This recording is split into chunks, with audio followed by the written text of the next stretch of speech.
the value of fiction is that you can see the world, see a situation, experience something through someone else's eyes. You get to live in their shoes, which helps you develop this compassion, this empathy that is really lacking in other forms of entertainment. You get to experience this compassion that you won't really get through other means of entertainment or media today. And I think that's something that is of vital importance, especially for this generation.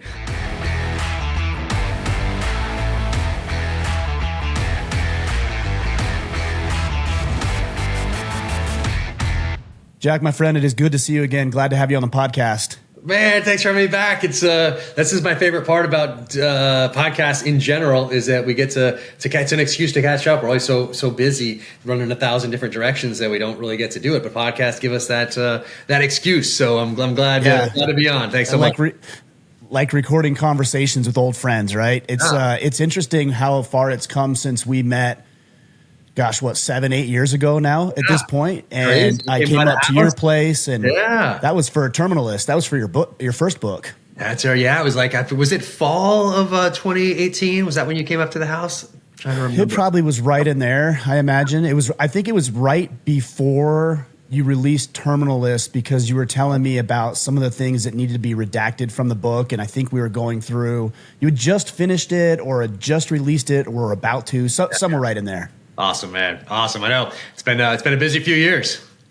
Yeah. Has it, as you've grown over the past 7-8 years now, with specifically as a very notable author, New York Times bestselling author, is it all that you envisioned, or is it different in some way than what you thought it would be? I thought it was just going to be writing. And that's what I pictured growing up. That's what I thought an author did, was just write. And back then they could do a lot more of just writing, because there wasn't all these other distractions they were competing with. They were competing with films, with television, maybe news at 6 o'clock in the evening, maybe a newspaper or a magazine. But that's about it. They weren't competing with an onslaught 24/7, 365 electronically that you're glued to, addicted to, in your pocket, from the most powerful companies ever created in the history of mankind, whose goal is to get you essentially not to read and to keep you enraged and to keep you scrolling. They could write a book. They could send it to New York. They could do a book tour, maybe do a couple interviews, and that's it. And their publisher would, if they're a notable author like Stephen King or John Grisham or something, they would put an ad in the New York Times or the Wall Street Journal and call it a day, and you're back to writing. And that's part of the allure, is that I could write in a cabin up in the mountains. So when I'm 11, 12, 13, 14 thinking about this, that's what I'm thinking. I'm thinking I'm going to be typing away at my cabin in the mountains. I'm going to send it to New York. I'll follow that pattern that I just laid out right there, because that's what I saw David Morrell doing. That's what I saw Tom Clancy doing. That's what I saw Nelson DeMille doing, from my perspective as a kid. And then I never really lost that vision of what it was to be an author until a little right just before the first book came out. I held on to it as long as I can. I knew that I was going to need a website and a newsletter. Okay, I knew I had no social presence. I knew that I was very uncomfortable doing anything publicly. I'm not a good public speaker. I had to learn to be more assertive in the SEAL teams just to get your point across. You kind of have to do that by default, but much more comfortable being introverted by nature. And then I got crept up on that publication date for the first book, and realized that battle space had changed, and I couldn't be fighting the last war. Meaning, I couldn't be writing this and just hoping that the battle space was the same as 1985, 95, 75, or even 2005. The battle space had shifted, and that meant that I had to now compete with video games you can play 24/7, with every single social media app that we carry around, with any movie or TV show that has ever been created in the history of mankind, also available on multiple devices at any given time. So the battle space has shifted. Less people are reading. What does that mean? Well, that means that I'm going to have to do a little more work.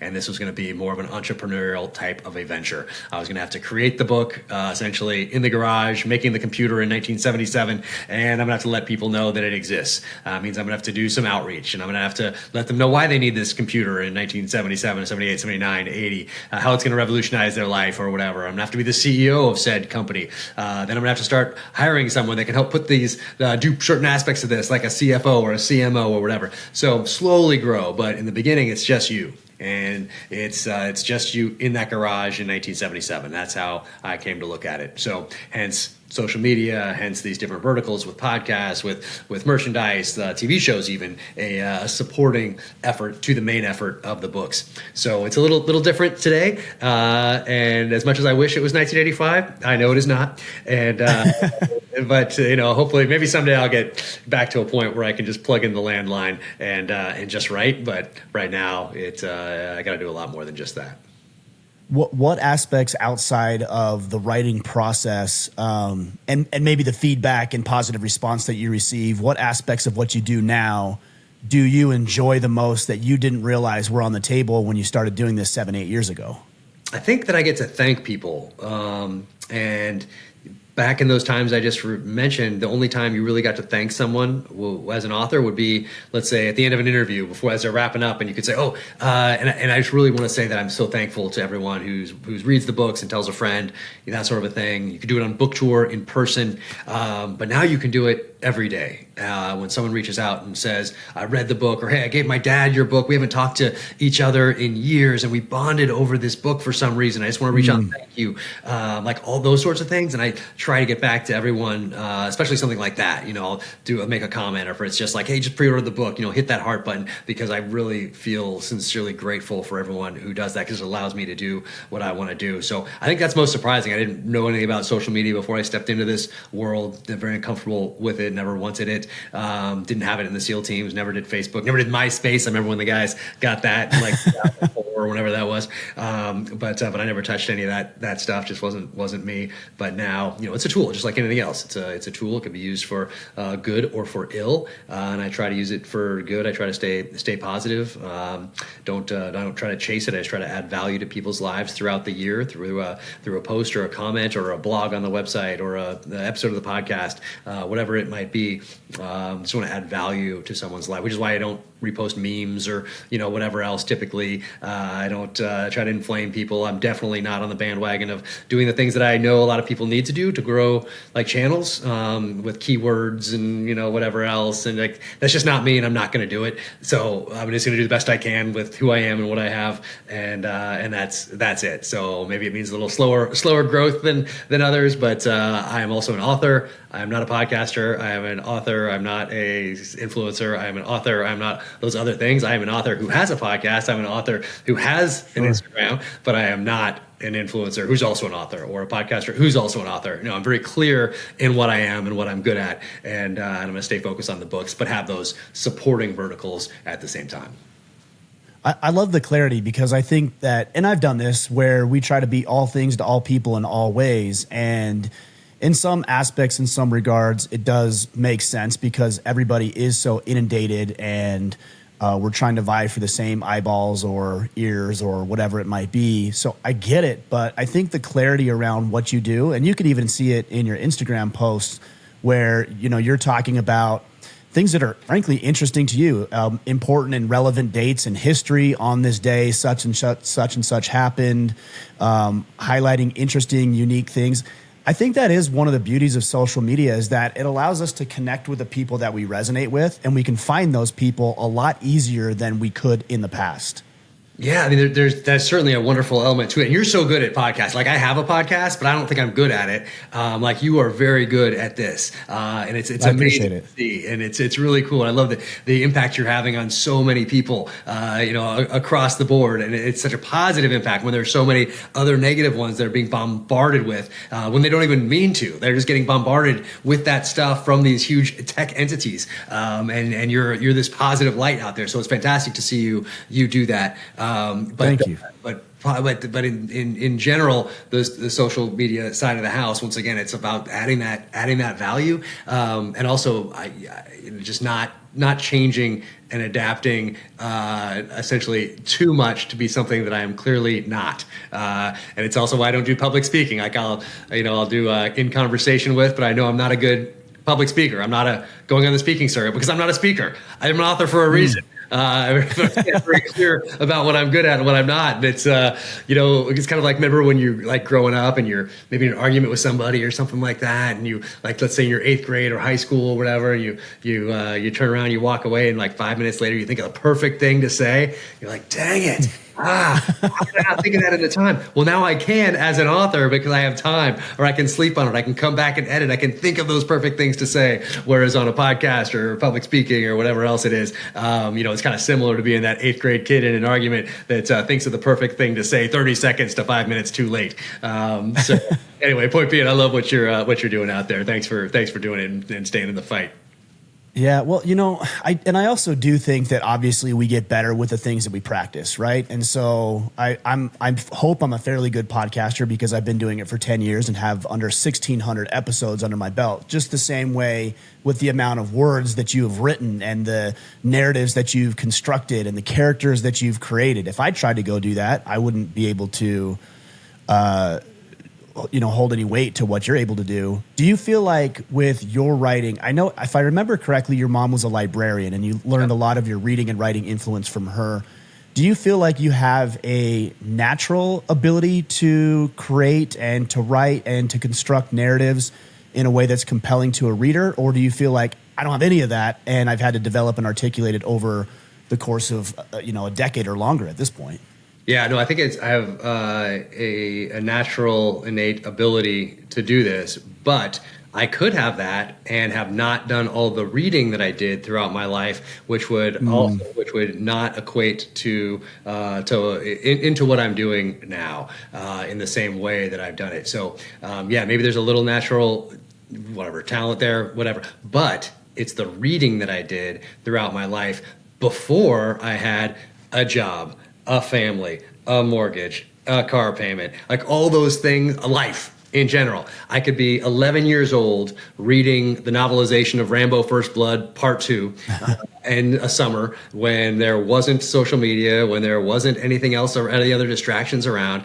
And it's really those years, I think, between 10 and 20, let's say, where especially young men, a very formative time. And what you do during that time, for me, anyway, really builds a foundation upon which to build later on, which is why seeing what those kids in those years are doing now on phones and with socials and scrolling doesn't seem to be building the most solid of foundations. And doesn't seem to be benefiting many people other than the tech companies who are the most wealthy and powerful companies in the history of mankind. No doubt. So I got to read for all those years. So about age 10, 5th grade, is about the time that I switched over from, let's say, young adult fiction like the Farley Mowat type books, and then into the same kind of books my parents were reading. So certainly by 6th grade, age 11, I'm reading those kind of books, and I'm reading the masters. I'm reading Tom Clancy and Nelson DeMille and David Morrell and A.J. Quinnell and J.C. Pollock and Mark Golden and Louis L'Amour and Stephen Hunter and all of these guys who are essentially my professors in the art of storytelling. And then I'm going back and I'm reading some of my parents' books from the 70s, so the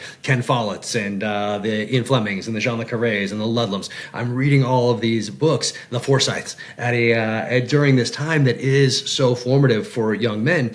And I am also listening to the calling, listening to that voice that's telling me I need to test myself and serve in the military. And that was from a very early age. I can't remember ever wanting to do anything else, find out about SEALs at age 7, but I'm also reading. I'm also watching movies. I'm also watching television shows. There's that power of popular culture that comes along with watching First Blood, Rambo, Commando, Predator, Red Dawn, like all of these incredibly influential movies to my generation in the 80s that are now a part of me during this formative time. And all of those things kind of came together at the right time and place that allowed me to then build on that foundation. So point being, you don't want me doing your taxes, but I can write a book.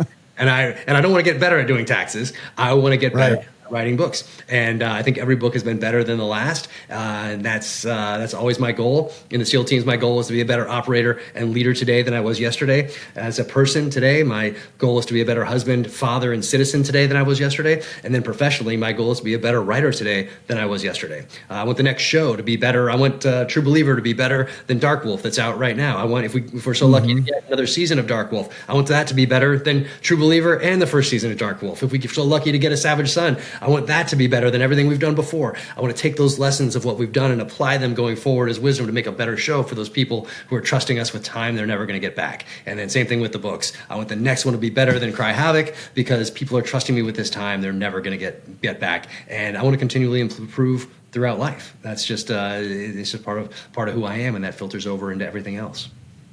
I do want to get into what you believe makes a better book, but before I do, the question I had about when you were a young man reading these books, at that stage in your life, were you purely reading for entertainment or because culturally as a family it's just what you did?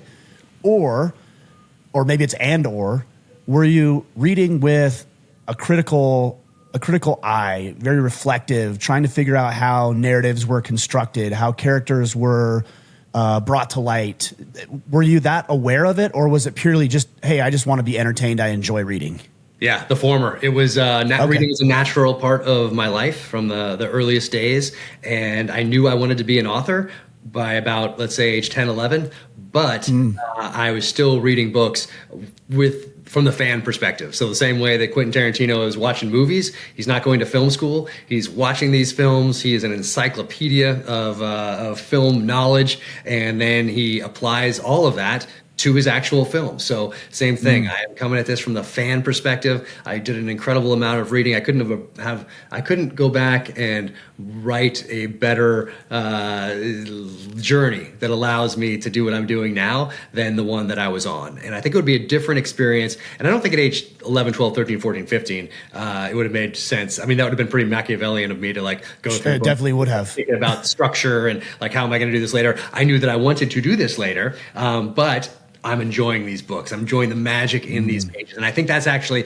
more important, more impactful, more powerful than the latter. Meaning, if I was 13 years old and going through a Tom Clancy book and thinking about character development and thinking about structure and how I'm going to do that later in life, 20 years from now, 30 years from now, I think that's a different reading experience than just enjoying the magic in the pages of these books. So that's what it was for me. And that's continued on to this day, although now I do a lot less reading. Most of the reading I do now is for research into the actual books. And I heard Lee Child say that actually the thing he was looking forward to most about retirement is reading for pleasure again. And so I don't know if I'll ever retire from doing this. I'm just going to write as long as as long as people want to keep reading these. But I do want to improve with everyone. But what allows me to do that is understanding the history of the genre. Is being 11 years old and reading The Most Dangerous Game, a short story by Richard Connell written in the early 1920s, and telling myself at that age that one day I'll write a thriller that pays tribute to this short story, and that became Savage Son, my third novel.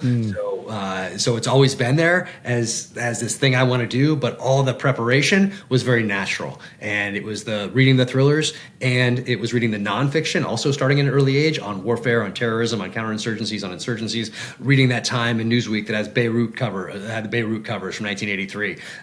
Anything I could possibly do that I thought was going to prepare me to be the best leader and operator I could be in the SEAL teams, even at those early days. And then everything that I'm doing as a young kid physically, I'm not thinking about, I want to be the best soccer player because I want to score goals. I want to be the best soccer player because I think this is going to help me as one day a SEAL serving this country. So this endurance and this high-end, in this case, eye-foot coordination or whatever it is. Like, I wanted to be good at those things so that I could then be a better operator in the SEAL teams later on. So all of that stuff kind of came together at the right time and place, the reading the thrillers, the academic study of warfare, and the experiences in Iraq and Afghanistan, so I could incorporate those feelings and emotions into a completely fictional narrative. So it was a solid foundation, but it all came about just very, very naturally and not from a Machiavellian perspective at all. So because you knew that you wanted to write at such an early age, why did you end up joining the teams? We may have talked about this, but I need a refresher on why you decided to join the teams as opposed to just getting right into your writing career. And, looking back on it now, hindsight being 2020, it seems like a pretty good path in the grand scheme of things. But at the time, it seems like a diversion from what you ultimately wanted. No, I knew I wanted to do two things. I wanted to serve my country, and I wanted to then afterward Got it. So I was very clear that, hey, you got to write the thrillers after your military time because you need to do that when you're younger. So it was really never a question about that. It was a calling from a very early age. My grandfather was killed in World War II. He was a Corsair pilot, so a Marine Corsair pilot. Those were the planes that had the gull wings that folded up so they could fit on aircraft carriers. There's a Right. TV show in the early 80s in syndication. It was filmed in the late 70s called, it was Baba Black Sheep in the 70s. They changed it to Black Sheep Squadron in the early 80s with Pappy Boynton, who was played by Robert Conrad. He was a Marine Corsair pilot, Medal of Honor recipient from World War II, and I'd watch those with my dad. So I just always knew that I would serve. And then at the ripe old age of 7, I find out about SEALs through a movie called The Frogmen, old black and white movie called The Frogmen. And not long after that, I'm watching Magnum PI, and first I'm watching him run through the jungle, and he's in the Navy. I'm like, well, interesting. Why is a Navy guy running through the jungle? And then about season 3 or 4, they changed him from Naval Intelligence Officer into a background as a Navy SEAL. So, oh my gosh, all this. So it all played in over the course of those formative years and reinforced that I was on the right path. A line from David Morrell in The Brotherhood of the Rose talks about SEALs, one single line that I read in the mid 80s. And that was impactful as well. So all of those little things just kept me on that path. So I was very clear that I wanted to serve. I listened to that calling. And I think a lot of us have that innate calling to test ourselves because we used to have to do that. We used to have to prove our value and worth to the tribe because it was imperative. Otherwise, that tribe was not going to be around much longer. You had to be good at the fighting. You had to be good at the hunting. And the lessons from both of those things were passed around orally along through stories so that the lessons from both battle and from the hunt could sustain the tribe in the future. So those stories incorporated these, whether they're myths, but these lessons are incorporated into these stories. And that's why we're all here today, is because we had ancestors that were good at those things. But I think even though it's repressed from so many different angles in society, I think in each and every one of us, somewhere deep down, there is this need to prove our worth. And typically that's done through, most people think Marine boot camp, or they think Q course, or they think BUDS, or they think Ranger School, whatever it might be. It's a very natural thing to feel, but it's more unnatural. It's been repressed, meaning a lot of people hit age 30 or 40 and say, oh man, I wish I'd listened to that call. And I think they do that because it's in all of us from the beginning of time. So I just listened to that calling very early on, and I've been good at listening to my voice. And first it was that little voice inside, that sixth sense, whatever it is. You're going to join the military. You're going to test yourself there. You're going to serve your country in uniform. And then also that calling of what to do after. Right. And I just never really questioned those things. I just listened and then did them.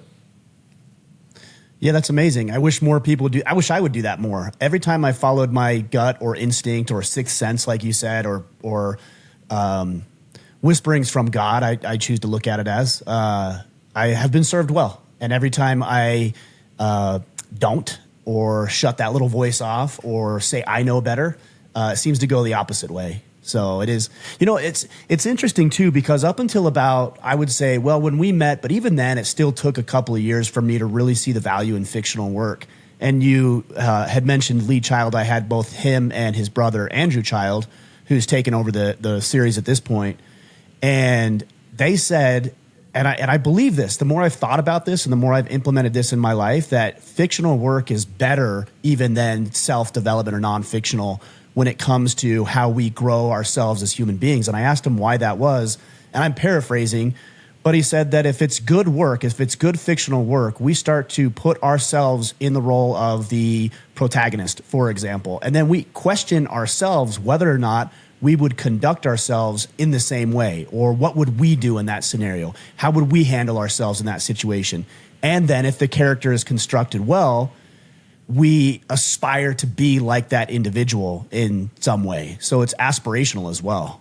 Oh, sure. Just like those movies I watched growing up, you want to be Rocky in the film. You don't want to be Drago. Right. You want to, all of those are people to look up to. Those are mentors essentially, but through the power of popular culture. And, there's a lot of people out there that say, oh, I only read nonfiction. It's very, that was me. So those people are out there. I think it's a good combination of both things that interest you, obviously, but the value of fiction is that you can see the world, see a situation, experience something through someone else's eyes. You get to live in their shoes, which helps you develop this compassion, this empathy that is really lacking in other forms of entertainment, meaning you watch a movie and you're seeing it there played out, and in some cases you can experience things through the eyes of a protagonist or another character on the screen, but in writing that's all coming through you and your imagination,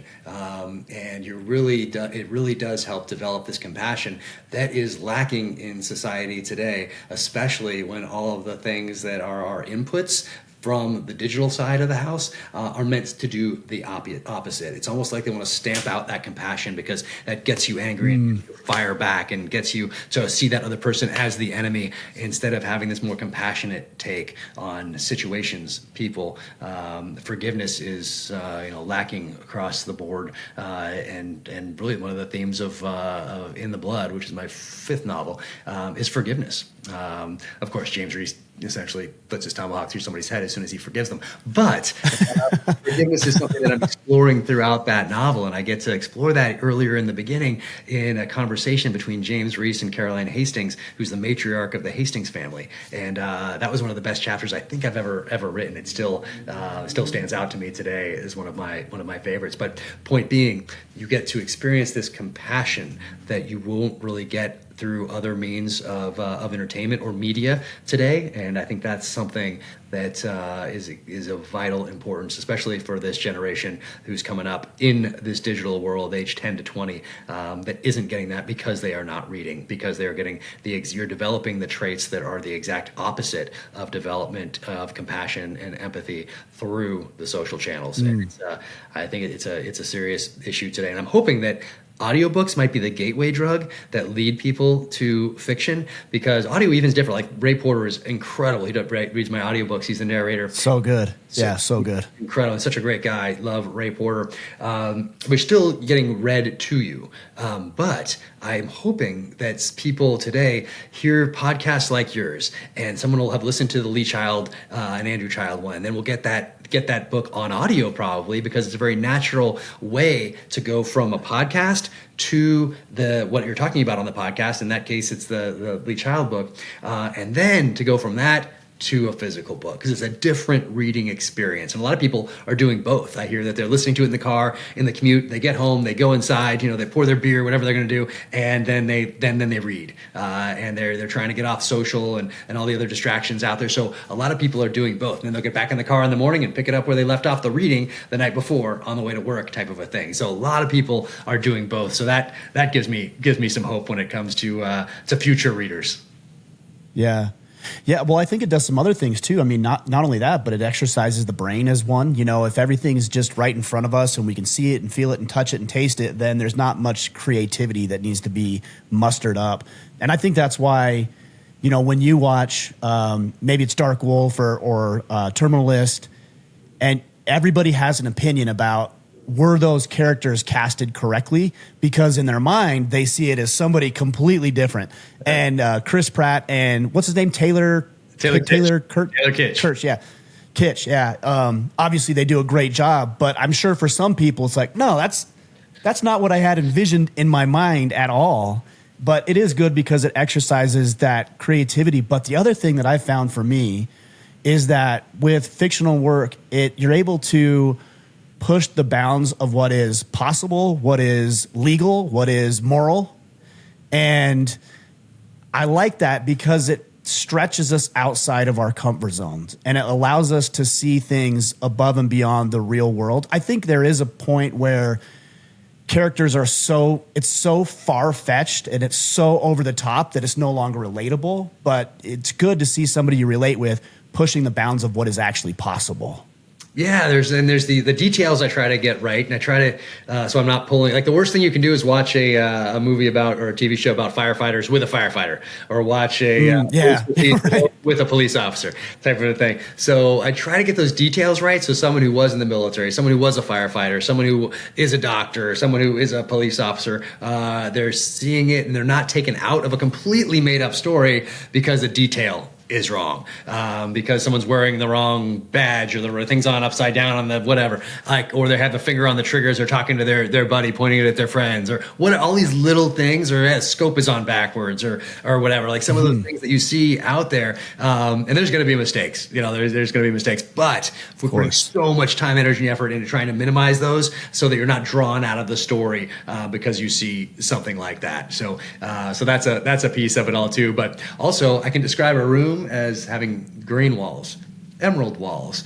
something like that. The walls were the color of the skin of a frog, whatever. All of those descriptions, someone pictures something different because their skin of a frog is different, or their green room or their emerald is slightly off. And then that you see it in the TV show and it's not the exact emerald. I mean, Sure. I'm broadly generalizing here in that no matter how you describe something or don't, in many cases, it's more powerful to allow the reader to picture an interrogation room without describing it, because they have it in their mind already. They've seen enough shows where there's a table, there's two chairs, and there's a camera in the corner, like and with a big lamp or a light overhead, right? Like they've got it, they've already built it in their mind. So I try to go back and forth depending on the flow of the story. But point being, regardless of how much or how little you describe something in someone's mind, even though we read the same paragraph, both you and I are going to have a different version of what that paragraph looks like on the screen, because we're bringing our life experience to that paragraph. So there's always going to be that in an adaptation. And for us, when we do the shows, it's always about making the best show we possibly can. No egos, best idea wins. And there's constraints in place. There are no constraints when I write the novels. Zero constraints right here. TV show, there are budgetary constraints, there are actor availability constraints, there are time constraints. You have about an hour to tell each episode. Each one of those episodes has to have its own arc. There has to be, let's say in the case of Dark Wolf, 7 hours, 7 episodes. So there has to be an overarching arc to that entire 7 hours. And all of that is very different than what I do in the novels, with zero constraints at all. So it's hopefully one's making me better at the other now that I'm working into the Hollywood space, and I approach everything as a student anyway, and always trying to learn and improve with everything that I do. But it's very interesting to do both. So I would say at the root of what you do is to communicate, and you use the medium of written word, but all of us are communicators in one form or the other. So I'm actually very curious about how you decide whether or not you elaborate on a specific scenario, or you don't explain anything at all, because I think that'd be helpful. It would certainly be helpful for me as somebody who communicates on a daily basis. And I think it'd be helpful for other people who are trying to have influence with others. How do you know how much to elaborate on versus how much not to disclose? How do you find that balance? That's the art. That's the art of it right there. There's no set of rules that I have. I start all the books the same way every time, meaning I have a title. I like to have a title, so I'm not worried about that.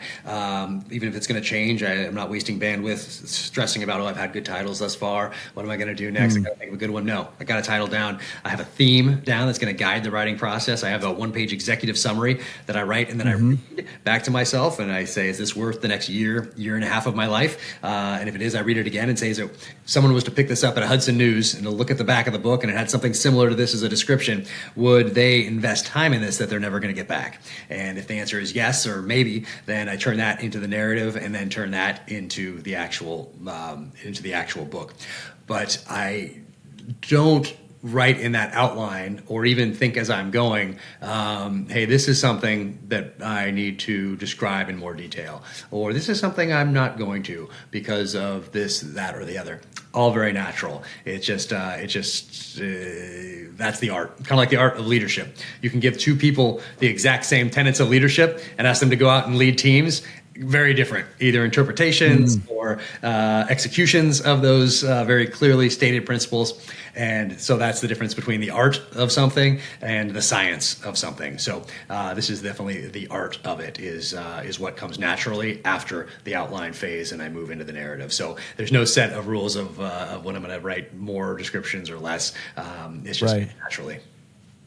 I imagine there's a lot of feedback that you're picking up on from people who listen and how well they resonate with a story or with a particular character that gives you some insight into, oh, I could have done a better job here, or I could have done something different there, which leads me to the question that I put a pause on a bit ago, which is, how do you write a better book? What is it about the book that makes it better? Or is it simply subjective based on how well it's received?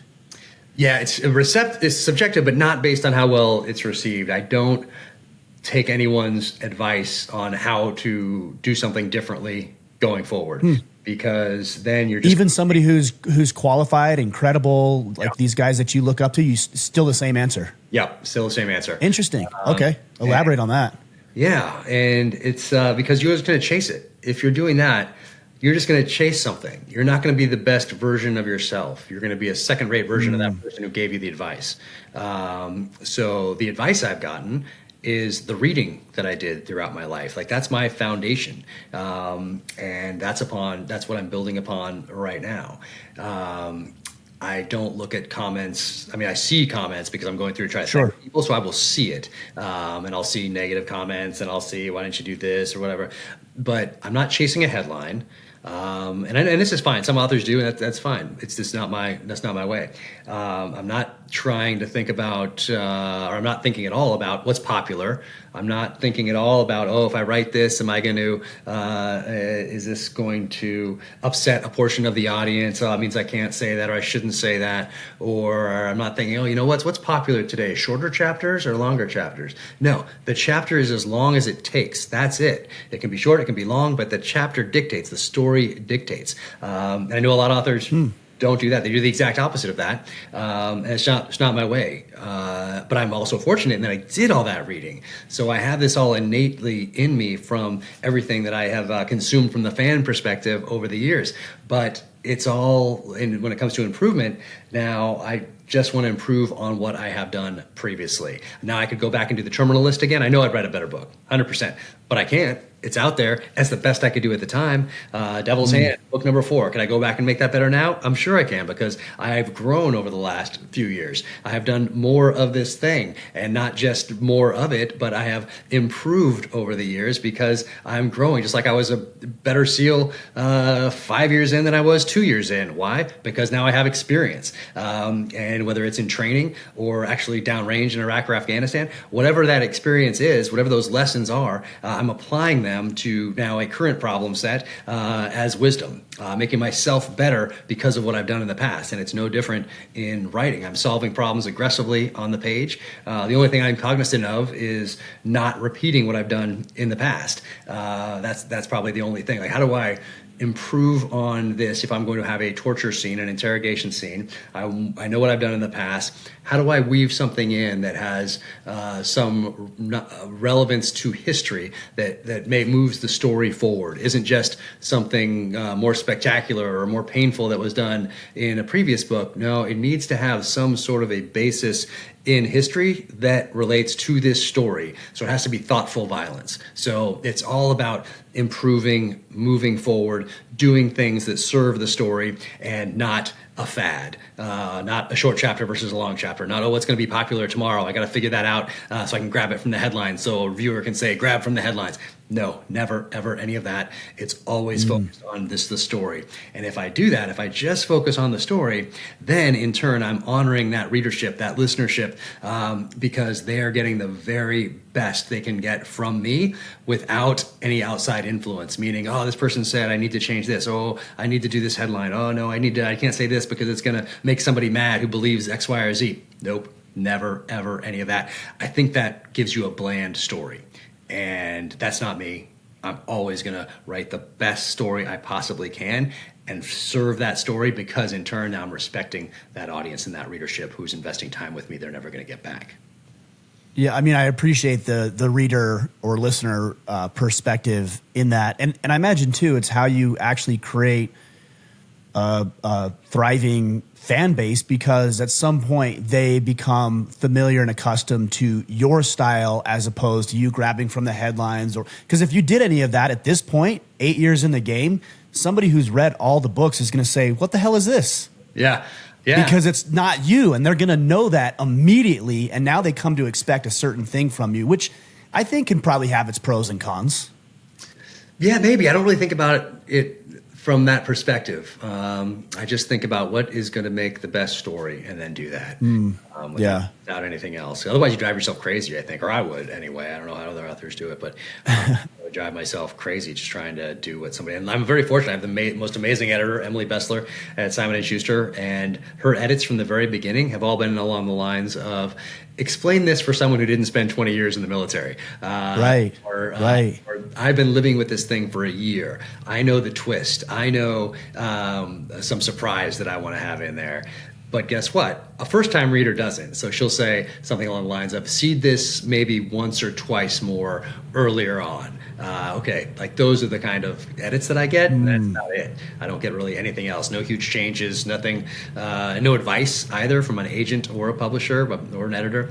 And I didn't know going in, brand new to this, in 2018. I sent the book to Simon & Schuster in 2016, November, went out there in December to talk to them, and then it was January 2018, it's the deal is done.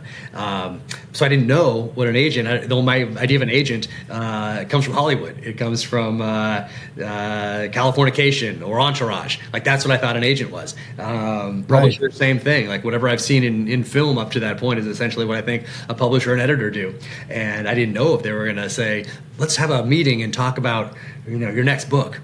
Zero. Never. And I love that, because now I can't blame them if something doesn't work. I don't have to waste any. It's on you. It's on me. I never have to think of the political meaning, and there's politics and everything. So, my agent said I need to do this. Well, I really like my agent. Okay, I guess she knows what she's doing. I guess I'll do this. Doesn't feel right, but I'll do it. And then it doesn't work out. Now I'm mad at my agent and myself for taking her advice. Same thing with a publisher. Never any advice from my publisher, never any advice, and my publisher and editor are the same person, Emily Bessler at Simon & Schuster. Never any advice from her whatsoever. But I love that, because nothing will ever be her fault. Nothing will ever be my agent's fault. Everything will be my fault. And I love that. I love having that complete creative control across the board. That is, I guess it's a lot of pressure, but I don't look at it as pressure. I just look at it as freedom. And I sincerely appreciate that freedom and that trust from them. So, which is different than the Hollywood side, where you have notes up and down the chain of command at the top of Amazon and back down, and everybody in there, everybody really wants to make the best show they possibly can. They just have different life experiences and different tastes and all of that. And that's, you have to figure out how you're going to deal with that environment and work together as a team that has the same goal but brings different life experiences to it. And we're so lucky to have such an amazing team with Chris Pratt and Antoine Fuqua and David DiGilio, the showrunner. It's just such an amazing team out there. So I got very lucky on that front. But yeah, publisher and editor, Emily Bessler, and my agent, no advice whatsoever on anything, and I love it. That is interesting, because in the couple of books that I wrote, I had an editor who, she did a wonderful job for me as well. And she didn't agree with a lot of the things that I wrote, which actually ended up being a good thing. So when she disagreed with what I wrote, she didn't try to get me to change it. She said, you need to do a better job explaining this concept, because not everybody's going to get it. So I really appreciated that work, because it's hard to be objective when you have your own perspective that may differ from what an author or a creator might think. And I think she did a wonderful job. It sounds like Emily does as well. Yeah, that's pretty cool. Yeah.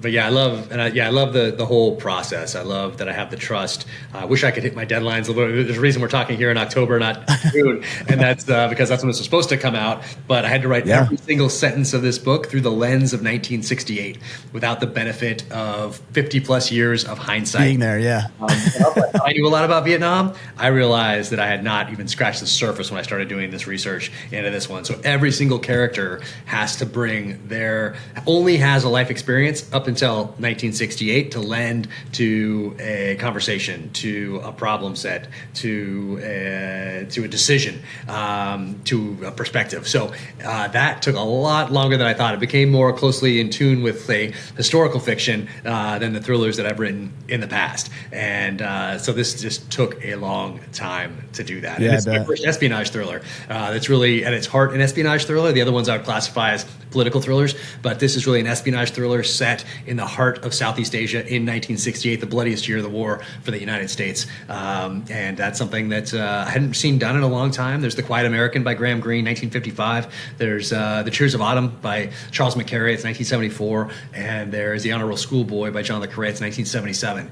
And those are the only three thrillers that I know of that were really set in the heart of Southeast Asia during that time frame. So, and there might be others, I'm just not aware of them. And so I talk about them in the acknowledgments and in the author's note, and wanted to try something just like that. And so that's Cry Havoc. I think that's one of the things from my perspective that you do exceptionally well is the historical accuracy of it, the real world experience for other novels that you've written where you've traveled to these locations. I remember you working with poachers in Africa for research. And so I think people appreciate that. I'm really wondering what you feel like AI is going to do to the world of writing and creativity. Because I imagine you can read something and say that was written by AI. You can do that.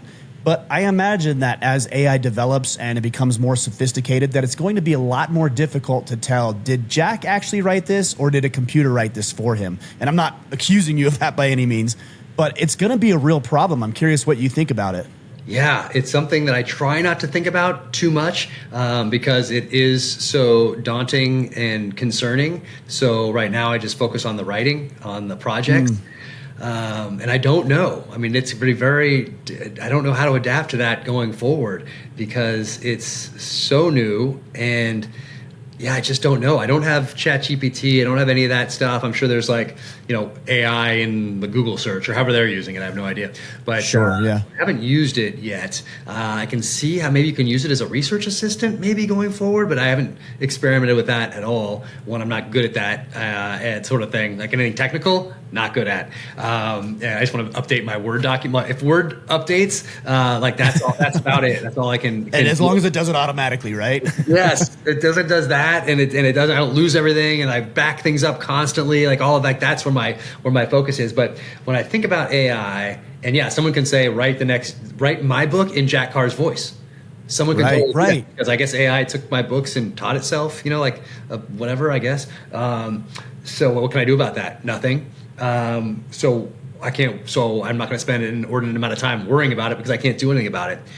I'm reminded of a story, and I was actually saving this one to tell on Rogan, but I will tell it again on Rogan if this comes up. And I was reminded of it just last week. I was in Paris, so we finished filming in Morocco, True Believer, wrapped that up about 10, 11, 12 days ago, and it was amazing. I can't wait to get this thing out there. We're moving to post-production right now. First 2 episodes are edited, and we'll continue to refine those going forward, but as we move through the post-production process on all the episodes. But I met my wife in Paris on the way home, so went from Morocco to France, and we spent about 10 days there, and I just got here late last night on the East Coast for a few days before book tour, and we met some friends there too.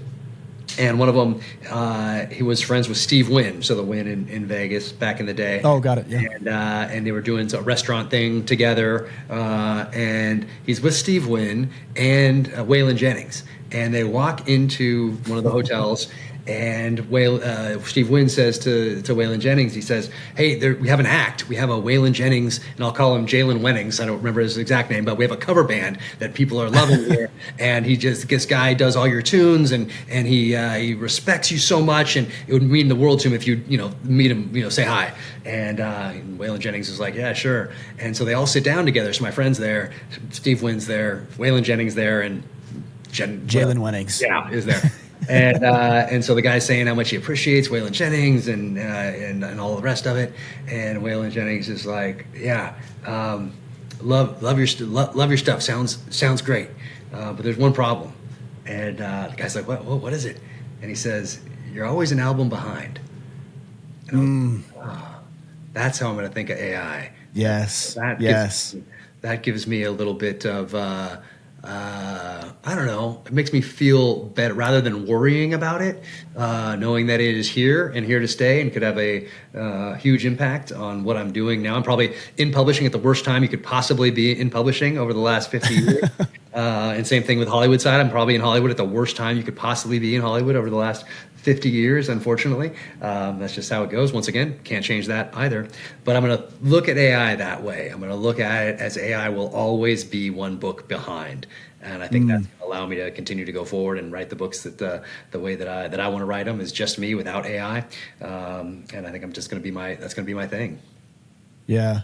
I mean, I think you do another thing really well when it comes to relatability. And I know you say this isn't necessarily your cup of tea, but when you go do these book signings and you show up and you see how many people are there and you see how many people love your novels, but they also love you. They also respect you as the author, as the guy who's served this country, as the guy who's on the road so much, connecting and relating and building relatability. And that's something that AI just can't do that. So you might be able to create a brand around AI, but I don't think you can create the type of connection and relatability that it seems like you've been able to create over the past 7 to 8 years. Well, I appreciate that. And I think that's because it comes from a real place, because I am sincerely grateful to everybody.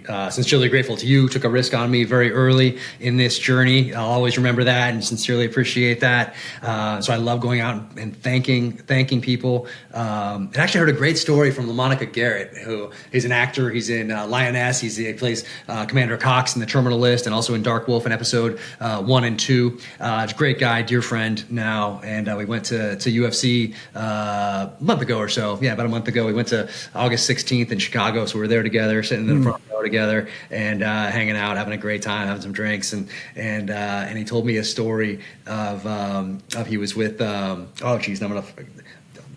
anyway, he's with a very well-known actor, and we're at a place in Texas, and they're having dinner. And people found out they were there because they were doing, I think they were doing the boot camp maybe for 1883 or something like that. Anyway, so find out that they're there for the other person, and Monica's like, do you want to, like, it starts getting crowded and more people are calling, cars are coming in, all that stuff, and he's like, do you want to, like, just get on going out the back, and there's a back exit we can take, and he's like, Sam Elliott, Sam Elliott, and Sam Elliott, okay, yeah, Sam Elliott's like, nope, he's like, this is all part of it.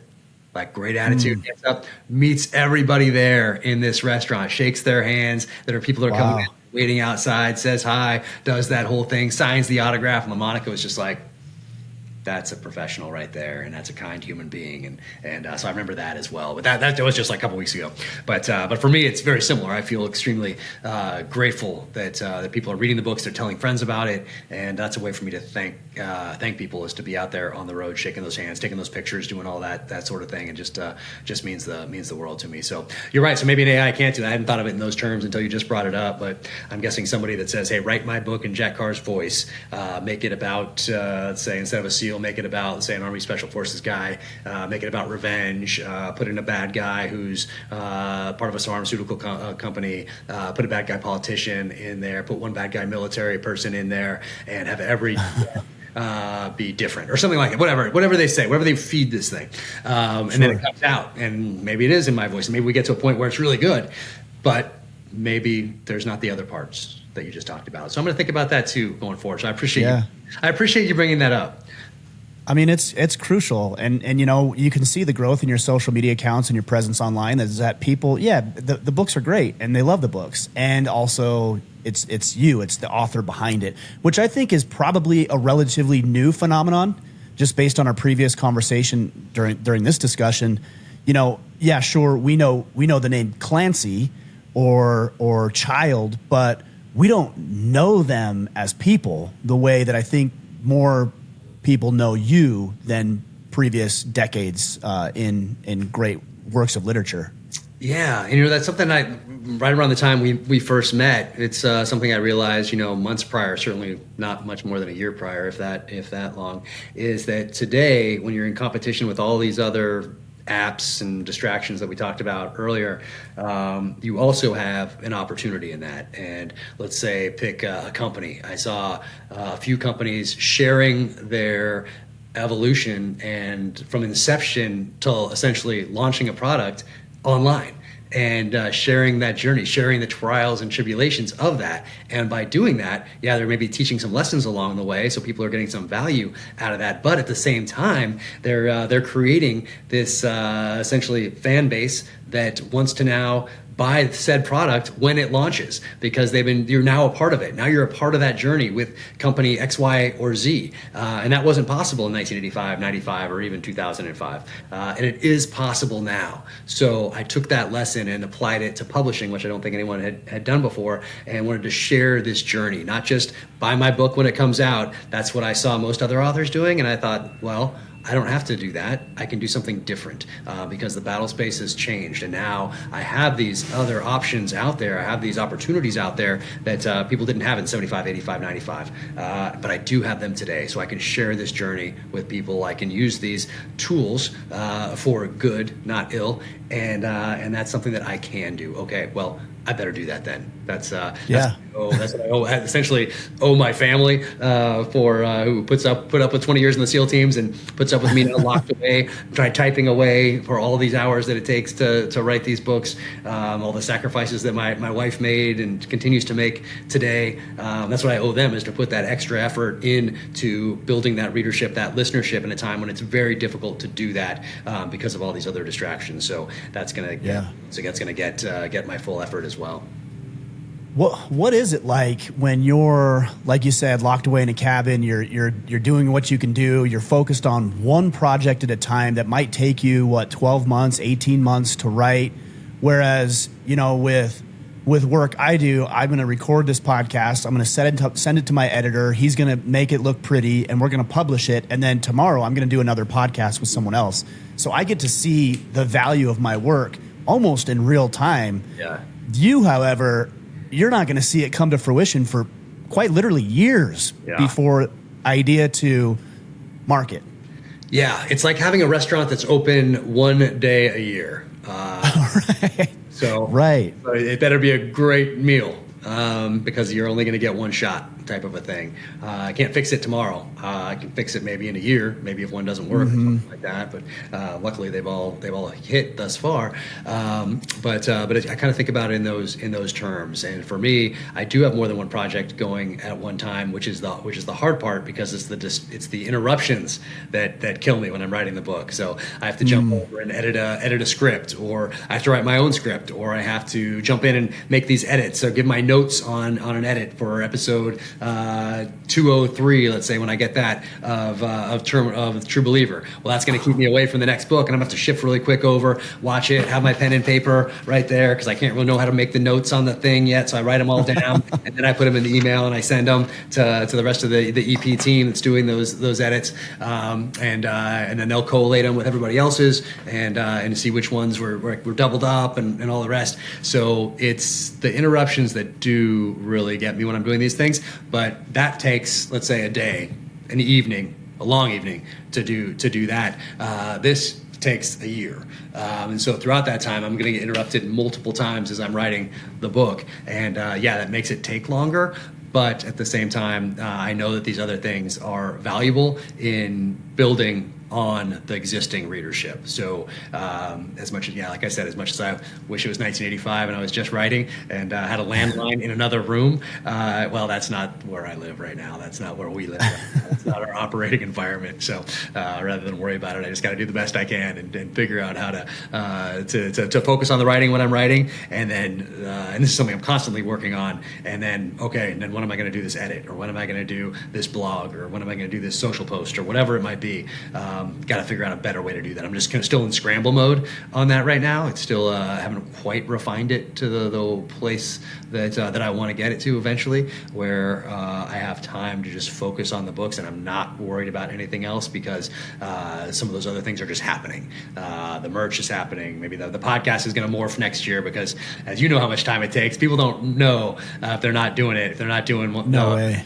They have no idea. They just think you sit down and talk, and that's the end of it. And they don't know that you're going to be into show notes and you're going to be into social copy across multiple different platforms that all have to be slightly different, that you're going to have to look at your guest who's going to have a different maybe social handle on Facebook than they do on Instagram or whatever. Right. Consider that. You're going to have to look at grammar, spelling, punctuation. You're going to have to do all that stuff. You're going to have to look at the edits that your editor made just to make sure, especially if you had a note that you want to follow up on and you say that, hey, make sure you take this part out or add this part, or make sure you highlight this part for a clip. Like, you have to double check all that stuff to make sure that it's done right, because it's you out there. People are going to see you, not your editor. Once that goes up there, you can't say, oh, my editor misspelled my guest's name or whatever. Right. Like, it comes back to you. It doesn't come back to anybody else. And so people just don't realize how much goes into a podcast. So for my next year, I'm morphing the podcast for sure. It's just so much time. So I'm going to do more focused episodes on the launch of something like True Believer or like the next book or whatever else. Right. A nonfiction targeted book, in research for that right now. As soon as I leave from book tour, I'll go do some in-person research. I haven't announced the actual topic yet, but that's with James Scott, Pulitzer Prize finalist, amazing guy, historian, and I learned so much about research from him. So we're going to go on a research trip together for the next book. As soon as I'm off book tour, I'm home for one day, I think, and then we zip off on that. So I'll do a series of podcasts around that, but not the one every week, because that, once again, when we talk about interruptions, like that is a big interruption every week, and I love doing it, and I love talking to people and all that. So I learn a lot from it, from guests, but at the same time, I have a book to write, and this one is how many months late is this? Well, June to October. It's pretty late, so I need to get back on track. Well, Jack, I appreciate you and our friendship too. Our friendship, but also what I've seen you be able to do over the time that we've known each other and the work that you put in, the diligence. It's inspiring to me. I get a lot of value from it, even though we don't talk that often. I do see what you're doing and I follow along, and I'm really excited for you. And I'm glad to know you. I'm glad you took some time. Hopefully it wasn't too big of a distraction. Oh, no, this is I have a full day of interviews today, and I appreciate you having me on and taking the time, and appreciate what you're doing out there and the impact that you're having on people, that positive influence that you're having on people. And it's remarkable to see, especially when I'm sure it's very tough with all the input that you get day in and day out. If you're on these socials and doing all the things that you do, you've stood strong, and man, it's cool to see what you've built here and continue to build here as well. So thanks so much for having me on. It's appreciated. I appreciate it. And this this podcast is releasing on launch day, October 7th. So the book is called Cry Havoc. Guys, check it out. Is this number 7? This is number 8. Red Sky last year was number 7. So this is number 8. But then there's Targeted Beirut, which is the nonfiction. So that's right. It's really number 9, but in the thriller series, it's number 8. So it's go. Excellent. Well, we'll sync it all up so the guys can get their hands on it and have a listen and enjoy and maybe learn a few things along the way. Jack, appreciate you, brother. Hey, you too. You take care. Hope I'll see you soon.